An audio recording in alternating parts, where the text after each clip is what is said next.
జగన్మోహన్ రెడ్డి అనే నేను శాసనసభ సభ్యునిగా ఎన్నికైనందున శాసనం ద్వారా నిర్మితమైన భారత రాజ్యాంగం పట్ల నిజమైన విశ్వాసం, విధేయత చూపుతానని, భారతదేశ సార్వభౌమాధికారాన్ని, సమగ్రతను కాపాడుతానని, నేను స్వీకరించబోయే కర్తవ్యాన్ని శ్రద్ధాసక్తులతో నిర్వహిస్తానని దైవ సాక్షిగా ప్రమాణం చేస్తున్నాను.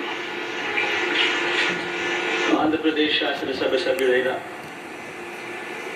వైఎస్ జగన్మోహన్ రెడ్డి అనే నేను సభా నియమాలకు కట్టుబడి ఉంటానని, వాటిని అనుసరిస్తానని, సభా మర్యాదలను పాటిస్తానని, సాంప్రదాయాలను గౌరవిస్తానని దైవ సాక్షిగా ప్రమాణం చేస్తున్నాను.